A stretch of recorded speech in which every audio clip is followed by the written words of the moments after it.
ସେମାନେ ଜବରଦସ୍ତି କରି ଛଡ଼ା ନେଇକି ଆମକୁ ଗାଳି ପ୍ରହାର କରି ତମେ ପାଣ ନକ ବୋଲି କହିକି ଆଗେ ଆମକୁ ବେଶୀ ମାଡ଼ ଛଡ଼ା ଦେଇକି ଖାରିମା ଛକକୁ ଉପରକୁ ଆଣିଲେ ଗାଡ଼ି ଆଣିକି ସେଠୁ ଆମକୁ ମାରିକି ଏରା ସବୁ ବ୍ଲଡ଼ ଖସେଇ ଦେଲେ। ଆଗେ ଆସିଲେ 4, 5, 10, 15 ଏମିତି ଗୋଟେ ଜମା ହେଇଗଲେ। ଆଜ୍ଞା ସେମାନଙ୍କୁ ଦେଖିକି ଆମେ ଆଉ ଡରିଗଲୁ। ସେମାନେ କହିଲେ ଥାନାକୁ ଗାଡ଼ି ନେବେ କହିଲେ ନ ନେଇକି ଆମକୁ ଆଣିଲେ ଜାହାଡ଼ାରେ ଆଣିକି ଆମକୁ ସେ ରଖିଲେ, ଗାଡ଼ି ଆଗରେ ରଖିକି ଆମକୁ ଚଲେଇ ଅଣ୍ଟ ଗଣ୍ଠି ଆପଣ ମାନେ ମରିଯିବାଠୁ ଆଜ୍ଞା ଆମେ ବଡ଼ ଦୁଃଖରେ ଆମେ ଏମିତି ଚାଲି ଆମର ଘାସ ପାଟିରେ ମାରି ବର୍ଷା ପାଣି ଦେଇ ପାଟିରେ ଖୁଇ ନେଇକି 2 କିଲୋମିଟର ଚଲେଇ ନେଲେ। ଅଧା ବାଟରେ ନଣ୍ଡା କରିକି ଆହୁରି କିଲୋମିଟର ଚଲେଇକି ସେଇଠୁ ଚଲେଇ ନେଇକି ବାଡ଼ାପିଟା ହାଣ ବୋଲି କିଏ ଆମର ଏମିତି ଗରିବ ଲୋକ ବୋଲି ଆମେ ପାଣ ଲୋକ ବୋଲିକି ଆମକୁ କ'ଣ ମାନୁ ସମ୍ମାନ ନାହିଁ। ଘରକୁ ନେଉଥିଲୁ ଆଜ୍ଞା, ଝିଅକୁ ଦେବା ପାଇଁ ନେଉଥିଲୁ, ଯୌତୁକ ଦେଇନଥିଲି ଦେବାକୁ ନେଉଥିଲୁ। ଆପଣ ତାକୁ ଆରେଷ୍ଟ କରିବାକୁ ପଡ଼ିବ। ସେମାନେ କାହିଁ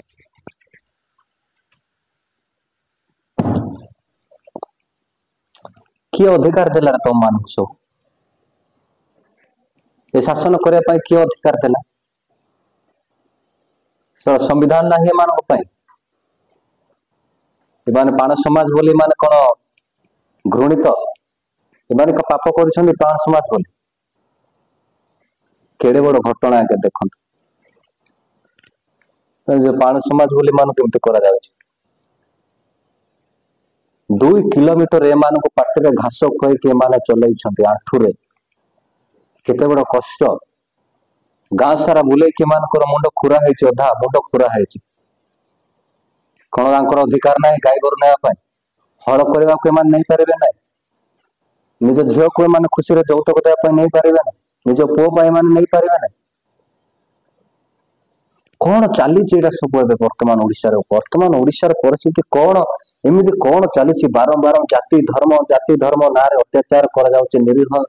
दलित लोक मान अत्याचार कर सुधर कौन सब हो दायी किए दायी किए ये खबर सारा भारत सारा प्रसारित हो सारा। ओडिशा की है जहां गंजाम जिले में गो तस्करी के शक में 2 दलित युवकों को बुरी तरह पीटा गया। उनका आधा सिर मुड़वाया गया, उन्हें घुटनों के बल रेंगने, घास खाने और नाली का पानी पीने के लिए मजबूर किया गया। सारा भारत सारा प्रसारित हो सारा आमान को ओडिशा आमान संविधान आमान भारत गोटे लज्जाजनक कथा। साधारण निरीह लोक तुम जाति ना तुम पाण बोले अत्याचार करेंगे से पाण लोक बोली समाज में बचार अधिकार ना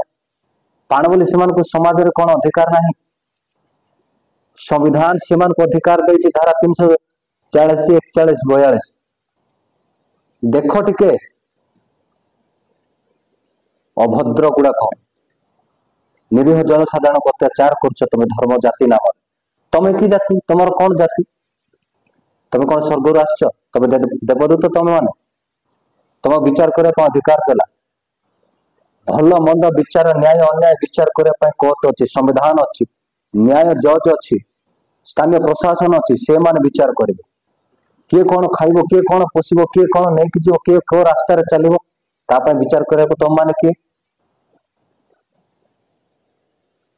तुम मान किए अभद्र गुड़ाक आज्ञा ये घटना हूँ गंजाम जिलार सिंगीपुर ग्रामर 2 जन जड़े बुलू नायक पुणी बाबुला नायक 2 जन निजर झील बाहाघर देते माने किंतु तांकर प्रथा अनुसार झील को से गोटे यौतुक खुशी रे मो झील ए बाछुरी कि मो झील गाई नहीं पाली पोषी बड़ करू पुणी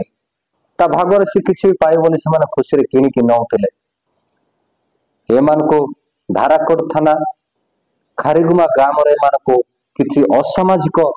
धर्म जाति नाम कलंक साजिया पशु माने एमान को अटकई केते बड़ अत्याचार कर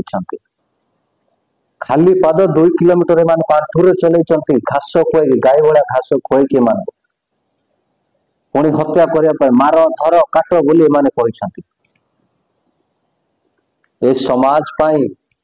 ए मानव सभ्यता पाई ए माने होचंती गोटे गोटे कलंक जाति धर्म नारे भाग बांटी अशांति वातावरण करुथिबा अभद्रा माने होचंती एमाने सेमानकर कौन भूल थिला पचार था तो सेमान को भल मंद विषय कहीं नौच से तो कहले झील को देवाई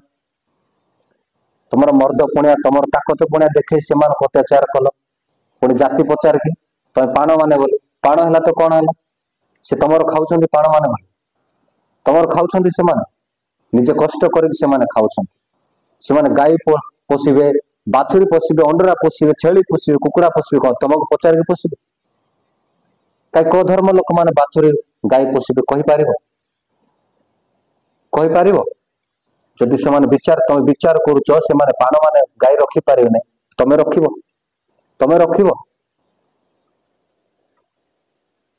पशु गुड़ाक निरीह लोक मान अत्याचार करुच प्रिय मोर दलित भाई भौणी माने केते दिन सहब ये अत्याचार को अमनुष्य गुड़ाक आपण मानक अत्याचार करुछंती आपणकर अधिकार नहीं समाज में बचाई आपण मानक पई किए स्वर उत्तोलन करिवो निजर अधिकार पई आपण माने बाहरंतु पदाक स्वर उत्तोलन करंतु अधिकार मागंतु समाज में बचाई संविधान आपण मानक अधिकार देछि एमान को डरी केते दिन आपण मान घर रहिबे बाहर आसंतु समाज निज पई लड़ंतु नले माने आपण मान को दले दलांत करदेबे सरकार को मध्य अनुरोध करी ए निरीह लोक मान कौन भूल आज्ञा कौन भूल एमान बाछुरी गाईटे नहीं पारे निज घर पशिया निज झील पुओ को देवाई मान को एत बड़ अत्याचार कर घास खुआ नदी पानी एमान को पिया 3 किलोमीटर एमान को आंठुरे चला दयाकर एमान को न्याय दिंतु आगे एमान को न्याय दिंतु पुणी जो मैंने ये नृशंस काम कर कठोर दंड दि जाओ तुरंत कार्यानुष्ठान नि जाओ समाज कुआड़े गलानी भाविले मत भावी तुरंत एमान को न्याय दि जाओ।